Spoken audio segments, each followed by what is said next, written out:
Journalist TV news కి స్వాగతం. భద్రాచలం శ్రీ సీతారామచంద్రస్వామి ఆలయాన్ని అభివృద్ధి చేస్తామని రెవెన్యూ శాఖ మంత్రి పొంగులేటి శ్రీనివాసరెడ్డి పేర్కొన్నారు. భద్రాచలంలో శనివారం రెవెన్యూ శాఖ మంత్రి పొంగులేటి శ్రీనివాసరెడ్డి దర్శించుకున్నారు. ఆలయ సాంప్రదాయం ప్రకారం మంత్రికి వేద పండితులు ఆశీర్వచనాలు అందించారు. ఈ సందర్భంగా మంత్రి పొంగులేటి శ్రీనివాసరెడ్డి మాట్లాడుతూ ఆగమ శాస్త్ర ప్రకారం ఆలయ అభివృద్ధికి కాంగ్రెస్ ప్రభుత్వం కట్టుబడి ఉందన్నారు.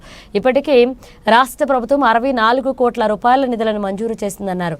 మాడవీధుల విస్తరణకు భూసేకరణ కార్యక్రమానికి సంబంధించి అధికారులతో సమీక్ష నిర్వహించినట్లుగా పేర్కొన్నారు. రాములవారి ఆలయ అభివృద్ధిపై తనతో పాటు ముఖ్యమంత్రి రేవంత్ రెడ్డి, ఉప ముఖ్యమంత్రి బట్టి విక్రమార్క, మంత్రి తుమ్మల నాగేశ్వరరావు దృష్టి సారించినట్లుగా వివరించారు. ఈ కార్యక్రమంలో ఎమ్మెల్యేలు డాక్టర్ తెల్లం వెంకట్రావు, జారె ఆదినారాయణ, కలెక్టర్ జితేష్ వి పాటిల్, ఎస్పీ రోహిత్ రాజ్, మాజీ ఎమ్మెల్సీ బాలసాని లక్ష్మీనారాయణ పాల్గొన్నారు.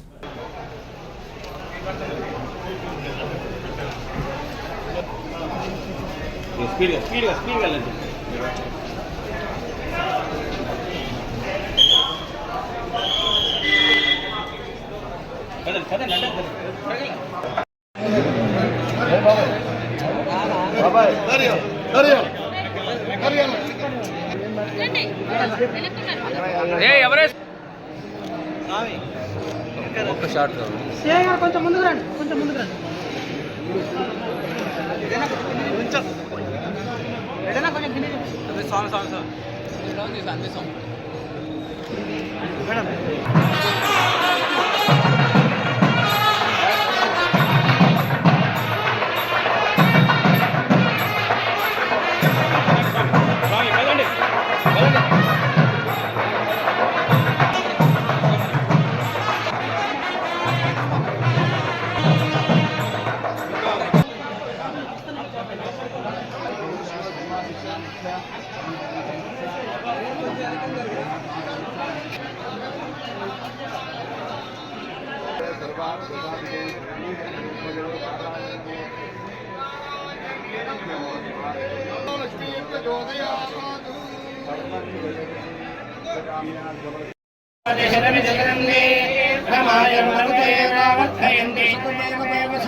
సోమనసం ప్రజాం ప్రజాకం సోమనసకం సోమనసం ప్రజాకం సౌభాగ్యం సౌభాగ్యం ప్రజాగ్యం సౌభాగ్యం ప్రజాం ప్రజాకం సౌభాగ్యం తనోం తనోకం సౌభాగ్యం ప్రజాం ప్రజాకం సౌభాగ్యం తనోం సౌభాగ్యం తనోం తనోకం సౌభాగ్యం సౌభాగ్యం తనోం తనోమితి తనోం భవతి సదాయ పురుష.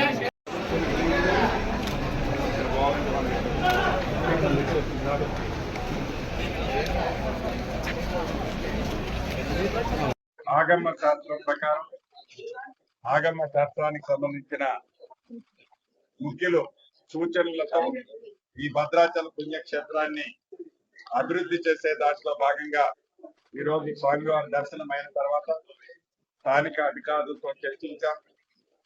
ఈ మాడు వీధులు ఏర్పాటు చేయడం కోసం కొన్ని ల్యాండ్ ఎక్విజిషన్ రిక్వైర్మెంట్ ఉంది, వాటికి కూడా నోటిఫికేషన్ ఇచ్చాం. గౌరవ ముఖ్యమంత్రి గారు ఈ ల్యాండ్ ఎక్విజిషన్ కోసం మొదటి విడతగా సుమారు 68 కోట్లు శాంక్షన్ చేయటం జరిగింది. వాటితో పాటు ఇంకా టెంపుల్ అభివృద్ధికి ఇతరత్ర ఖర్చులకి తప్పకుండా రాష్ట్ర ప్రభుత్వం